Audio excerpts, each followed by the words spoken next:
Hi hello welcome to post 360. నేను మీ మురళీ రాపల్లి.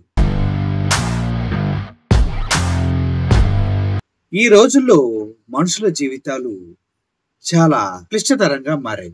ఎందుకంటే ఎక్కడ కూడా నాణ్యమైన చేపల పులుసు దొరకట్లేదు. పిత్తపరగల పులుసు అసలు దొరకట్లేదు. బొమ్మిడాయిలు అయితే చాలా చాలా చాలా అరుదుగా దొరుకుతూ ఉన్నాయి. ఇంకా మనం చెప్పుకుంటూ పోతే అందుట్లో మట్ట, రవ్వ, జల్ల, బొవ్వ ఇటువంటి చేపలకు సంబంధించినటువంటి ఇటువంటి ఆహార పదార్థాలు మనుషులకి దొరకట్లేదు. ఎందుకంటే ఒక పిచ్చి కుక్క అది వండకుండా మైక్ పట్టుకొని వాగుతూ ఉందంట. దాన్ని కొన్ని కూటములు దగ్గరుండి పెంచి పోషించి పందిలా తయారు చేస్తున్నాయంట. ఆ కుక్కకి నోరు కాస్త ఎక్కువైంది, బలుపు కాస్త పెరిగింది. దాన్ని దించే క్రమం వెరీ సూన్ వస్తుందంటూ విశ్వసనీయ వర్గాల సమాచారం. ఆ కుక్కకి ఎంత చెప్పినా కూడా అర్థం కావట్లేదంట. వెనక ఎవడో ఉన్నాడని అబ్బో రెచ్చిపోతున్న కుక్కని పెచ్చగొట్టుడు కొట్టబోతూ ఉన్నారు జనాలు అంటూ మాట్లాడుకుంటూ ఉన్నారు. ఈ కుక్కకి తోక లేదు కానీ గెడ్డం మాత్రం ఉంది. ఆ గెడ్డం ఎందుకుందంటే ఈ కుక్కకి మోహకవళికలు చాలా చండాలంగా ఉంటాయి కాబట్టి, ఈ కుక్క పళ్ళు తిక్కిరి బిక్కిరిగా ఉంటాయి కాబట్టి, ఆ తిక్కిరి బిక్కిరి పళ్ళ నుంచి వచ్చే మాటలు కూడా తిక్కిరి బిక్కిరిగా జ్ఞానరహితంగా ఉన్నాయంటూ చెప్తూ ఉన్నారు. ఇందుకీ ఆ కుక్క ఎవరు, ఆ కుక్కకు సంబంధించిన విశేషాలు ఏంటి అని మనం ఆలోచించే ముందు ఒక ప్రముఖ వ్యక్తి గురించి మనం మాట్లాడుకోవాలి. ఆయనే ఆర్పి, కిరాక్ ఆర్పి అంటారు. ఈయన గురించి మనం ఎన్ని చెప్పుకున్న తక్కువే.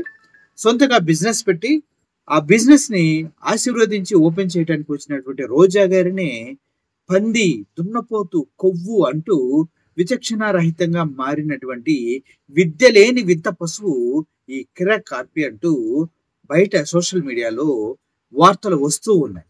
ఎటువంటి కిరాక్ కార్పి గాడు అంటే తప్పుగా అనుకోకండి, అది మా మధ్య ఉన్నటువంటి స్నేహానికి ప్రతీకగా గాడు అంటున్నాను. ఎందుకంటే ఆయన కూడా ఇండస్ట్రీకి సంబంధించిన వ్యక్తే, మేము కూడా ఇండస్ట్రీకి సంబంధించిన వ్యక్తులు కాబట్టి గాడు అనుకోవటం కామన్. ఎందుకంటే పోసాని కృష్ణమురళి అరెస్ట్ అయిన క్రమంలో ఆర్పి అనే ఒక గాడు వచ్చి శ్యామల గారిని ఉద్దేశించి విచ్చలవిడిగా విచక్షణారహితంగా మాట్లాడటం జరిగింది.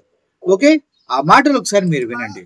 వైఎస్ఆర్సీపీ మాట్లాడే బండబూతులు నీ దృష్టిలో పవిత్రమైన వేదాలు, పద్యాలు, రత్నాలు, కవితలు అన్ని వదుకుంటే బంగారు భవిష్యత్తు కోసం పోరాడే నీ బిడ్డలకి వలవలేని వేదాలు వివరించు, పోసాని పద్యాలు పలికించు, కొడాలి కవితలు చదివించు, రోజా రత్నాలు రగిలించు. ఒక కన్న తల్లిగా ఇంతకన్నా మంచి చదువు నీ బిడ్డలకు ఇవ్వగలవా?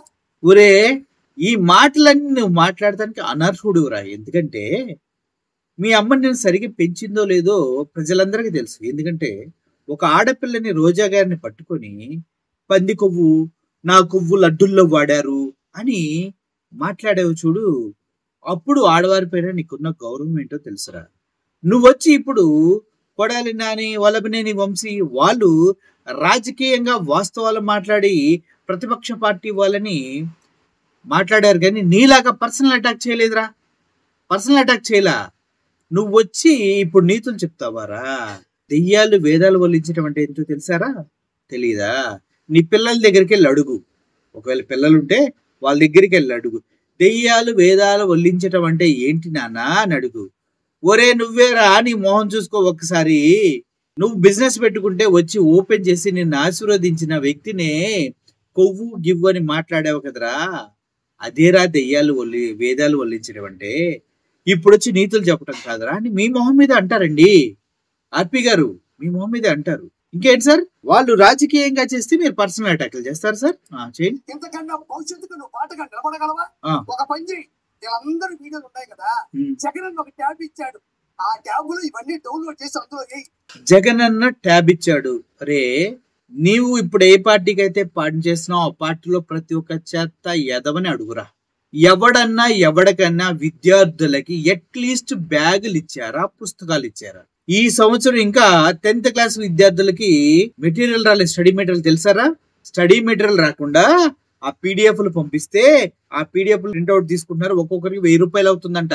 చేతకాని చెత్త ప్రభుత్వంలో ఉండి నువ్వు సొల్లు వాగుడు వాగితే భరించడానికి ఇక్కడ ఎవరు లేరురా ఆర్పీగా. పిల్లలు ఆ ప్రింట్అవుట్లు తీసుకోవడానికి దగ్గర దగ్గర 200 కోట్లు అవుతుందంట.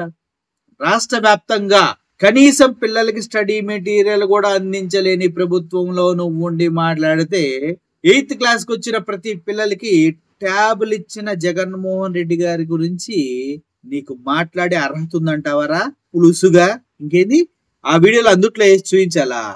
అట్లీస్ట్ జగన్మోహన్ రెడ్డి విద్యార్థుల కోసం వ్యవస్థలతో పోరాడి గవర్నమెంట్ స్కూల్ని ప్రైవేట్ స్కూల్ స్థాయికి తీసుకెళ్ళాడరా. ఇప్పుడు వచ్చి ముండల్లాగా ఇంగ్లీష్ మీడియం తీసేయండి అని మాట్లాడట్లేదు. ఇంగ్లీష్ మీడియం ఐబీ సిలబస్ తీసుకొచ్చాడు. చదువుకోరా, అందుకే చదువుకోకపోతే నీలాగే తయారవుతారు. నీ ఎట్ట తయారయ్యేవేరా చే.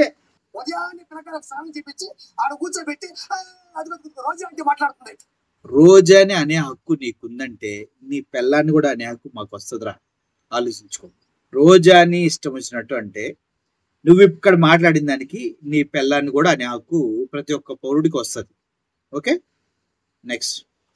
తీసుకో. పలకా బలపమా? ఇంకెక్కడున్నారో నువ్వు? ఇంకా పలకా బలపం దగ్గరే ఉన్నావు. అది మన నాలెడ్జి. హలో, చెప్పురా. పర్సనల్ కాదు, ఏమనుకో. చెప్పురా.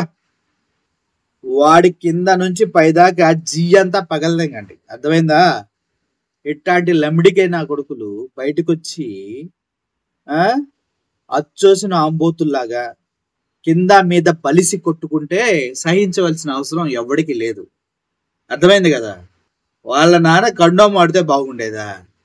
కండం వాడలేదు కాబట్టి ఇట్లాంటి అదవులు మనకు తగులుతున్నారా రే. ఇది వీడే ఎలా ఉన్నాడంటే వాళ్ళ బాబు ఎలా ఉండేవాడా రే. పాప తల్లిదండ్రుల దగ్గరికి వెళ్ళకండిరా, తల్లిదండ్రుల దగ్గరికి వెళ్ళకండి. వాళ్ళని కంటారు కానీ నా కొడుకుల నోరుని, వాళ్ళ వాయిస్ని, వాళ్ళ బుద్ధిని కనలేరు కదా తల్లిదండ్రులు. ఏమంటారు? అరే ఒక విషయం చెప్తున్నా, ఎక్కువ మాట్లాడి ఎక్కువ చేసేవాడికి ఎక్కువగానే సమాధానం మనం చెప్పగలగాలి. లేదంటే ఆ కొడుకులు చేతగాని తను అనుకొని మనల్ని పిచ్చోళ్ళు అనుకుంటున్నారా. అలా అనుకోకూడదు. దొరికినప్పుడు జీ అంతా పగల్ దెన్ గో అన్నమాట. లేదనుకో చేతగాని లెక్కలో వేసి ఇష్టం వచ్చినట్టుగా ప్రతి ఒక్క పొండాకోరు నా కొడుకు, ప్రతి ఒక్క చేతగాని నా కొడుకు, ప్రతి ఒక్క వేస్ట్ నా కొడుకు, వాడిని ఎవడన్నా పైనుంచి బక్క నుంచి ఎంకరేజ్ చేస్తూ ఉంటారు. వీళ్ళు వచ్చి ఇక్కడ చించుకుంటా ఉంటారు.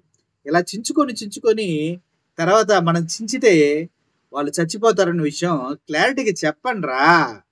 ఎందుకంటే మనకి ఒక అవకాశం ఇచ్చింది. ఆత్మరక్షణ కోసం మనం ఎవరినైనా ఏమైనా చేయొచ్చురా. మనకు సంబంధించిన వాళ్ళని ఎవడైనా అంటే మనం ఎందుకు ఊరుకోవాలరా? ఊరుకోకూడదు. కులను కింద పెట్టి దించితే నోట్లోకి రావాలా భయం. అర్థమైందా? ఇట్లాంటి ఎర్రి పప్పలు, నోరు కుదరని చేతకాని సన్నాసులు, పిచ్చి పులుసు పుల్లయ్యలు, తొక్కనాయలుగాళ్ళు, ఎదవలు, పనికి మాలినోళ్ళు, బతకటం చేతకానోళ్ళు, ఎవడో చెబితే అన్నీ ఎగేసుకొని వచ్చి మాట్లాడే దరిద్రపు నాయలుగాల్ని క్షమిస్తేరా తప్పురా. ఎందుకంటే భగవద్గీతలో చూసుకో, నువ్వు మంచి సామ్రాజ్యాన్ని స్థాపించాలంటే అధర్మంగానే యుద్ధం చేసి గెలవాలా. సంపి నూకాల మాటలతో.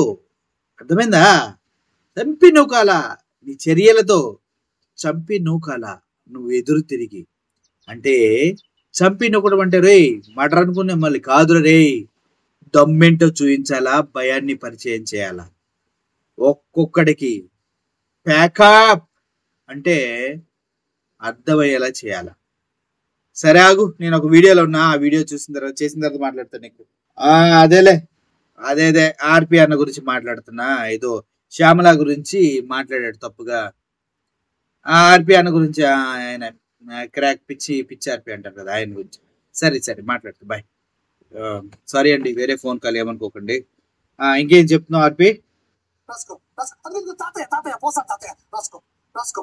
వీళ్ళందరూ మాట్లాడే సుగుణాలు, మంచి మాటలు, సామెతలు, మంచి మంచి మోరల్స్ మాట్లాడుతున్నారు కాబట్టి వాళ్ళనే మనం ఎదుగులుగా తీసుకోవాలి. అన్న బార్పి అన్న, వాళ్ళు మోరల్స్ మాట్లాడుతున్నారు ఓకే, నువ్వేందన్నా టీవీ ఛానల్ ముందుకు వచ్చి ఇష్టానుసారంగా బూతులు ఏదేదో మాట్లాడుతున్నావు ఎందుకన్నా? పరువు పోదా అన్న నీది? సిగ్గులేని అదవని బయట తిడతలేదన్నా? ప్యాకేజీ తీసుకున్న పిచ్చన కొడుకని తిడతలేదన్నా ప్రజలు? ఎందుకన్నా ఎట తయారవుతున్నావు నువ్వు? నీతో జబర్దస్త్లో ఎవడన్నా తోడున్నాడన్నా? ఎవడలేడన్నా? నీలాంటి ఎదవలతో ఎవడుంటాడన్నా తోడు? నువ్వు ఎందుకన్నా అందరినీ పాపం శ్యామ్లాన్ని ఎందుకు టార్గెట్ చేస్తున్నావన్నా? ఇప్పుడు మా ఫ్రెండ్ గారు ఫోన్ చేశాడు నాకు, కాబట్టి ఆ ఫోన్ కాల్ కూడా నీకు పెడతా విను. అలా ఫీల్ అవుతున్నారు అందరూ. ఎవడెవడు మన జీవితాలకు వచ్చి కెలిగితే ఎలా ఊరుకుంటాడు? ఎవడైనా ఊరుకోరన్నా? నువ్వు ఇప్పుడేదో ఊగి ఊగి చేస్తున్నావన్నా. 2.0 అంటున్నారు వాళ్ళేమో. 2 అంటే 20, 2.0 అంటే 20 వస్తుంది, 20 ఇంచెస్ రాడ్ అని చెప్తున్నారు. మరి నువ్వు ఆలోచించుకోవాలి కదా ఒకసారి. ఇలా పిచ్చి పిచ్చి మాటలు ఎందుకన్నా నీకు? ఏదో పద్ధతిగా మాట్లాడుకోవాలి. చెప్తున్నావు కక్ష సాధింపు కోసమే పోసాని కృష్ణమురళిని అరెస్ట్ చేశారని చెప్పు. కక్ష సాధింపు కోసం కాకపోతే ఎందుకు అరెస్ట్ చేశారన్న పోసాని కృష్ణమురళిని? 2015లో టీవీలో వచ్చిన న్యూస్ చూసి 2024 సాయంత్రం 9 గంటలకి కేసు పెడితే 2024 సాయంత్రం 9 గంటలకే ఎఫ్ఐఆర్ బుక్ చేసి 2026 అంటే 48 గంటలు దాటక ముందే వచ్చి అరెస్ట్ చేసే అంత ఫాస్ట్ పోలీసింగ్ వ్యవస్థ ఆంధ్రప్రదేశ్లో ఉందన్న. అది కూడా పక్క స్టేట్కి వెళ్ళి హైదరాబాదు, తెలంగాణ స్టేట్కి వెళ్ళి అరెస్ట్ చేసే అంత యాక్యురేట్ అండ్ పోలీస్ వ్యవస్థ ఉందన్న. ఇంతకుముందు ఎప్పుడు విన్నావా? మరి అటువంటిప్పుడు దీని కక్ష సాధింపు చర్య కాక ఏమంటారు? పైగా వచ్చిందేమో 26వ తారీఖు, అరెస్ట్ వారెంట్ ఇచ్చిందేమో 27వ తారీఖు వాళ్ళ ఆవిడకి, పోసన్ వాళ్ళ ఆవిడకి. మళ్ళీ వాళ్ళ కొడుక్కి వాట్సాప్ లో పంపించిన ఎఫ్ఐఆర్ కాపీ ఏమో 27వ తారీఖు అరెస్ట్ వారెంట్ ఇచ్చినట్టు, 26వ తారీఖే అరెస్ట్ చేసినట్టు, 27వ తారీఖే అరెస్ట్ చేసినట్టు, 27వ తారీఖే మళ్ళీ 2 అరెస్ట్ వారెంట్లు ఎట్లా వస్తాయన్నా నాకు అర్థం కాదు. పోసాని కృష్ణమురళి అక్రమ అరెస్ట్ అనడానికి 2 సరిపోవా? అయినా నువ్వు చదువుకోలేదు కాబట్టి, చెత్తకార్త కాబట్టి, చేపల పులుసులో ఉండి కంపు మాటలు బాగా వస్తున్నాయి అన్న నీకు. ఆ గుంతల్లో టాయిలెట్ గుంతల్లో చేపలు పడుతున్నావంట. నాకు పట్టకన్నా ప్లీజ్, ప్రజల ఆరోగ్యంతో ఆటలాడుకోకు. ఉచ్చ గుంతలో చేపలు పట్టే మాటలని బయట తిడుతున్నారన్న నిన్ను. ఆ కంపంతా నోట్లోంచి వస్తుందని. ఏందన్నా ఇది? నాకు అర్థం కాదు. నీకెందుకన్నా ఇదంతా? సర్లే, నీకు జరగాల్సిన శాస్తి జరుగుతుందిలే కానీ నువ్వేం బాధపడకు. నీకు రిటర్న్ గిఫ్ట్ లో ఇస్తారంట కానీ తీసుకొని నువ్వు కూడా అక్రమ అరెస్ట్ అని మాత్రం అరవకన్నప్పుడు అరవకు. ఎందుకంటే ఇప్పుడు నువ్వు మాట్లాడిన వాటికి అన్నిటికీ లెక్కల సెటిల్మెంట్ అప్పుడు జరుగుతాయి అనమాట. అది కూడా ఇలా కాదు, నువ్వు నెక్స్ట్ రేంజ్ లో జరుగుతాయి. ఆ రోజు మాత్రం బాధపడి మీడియా ముందుకు వచ్చి ఆడవకన్నా, మేమేం చేయలేము ఓకేనా? ఇప్పుడు నువ్వు సమర్థించే వాళ్ళందరూ పాప అనే వాళ్ళే కదా. అప్పుడు నేను సమర్థించడానికి ఏనా మీడియా ఉండదు, ముఖ్యంగా వైఎస్ఆర్ సోషల్ మీడియా అయితే ఉండనే ఉండదు, గుర్తుపెట్టుకో. Thank you for watching this video. Murali signing off. Thank you so much.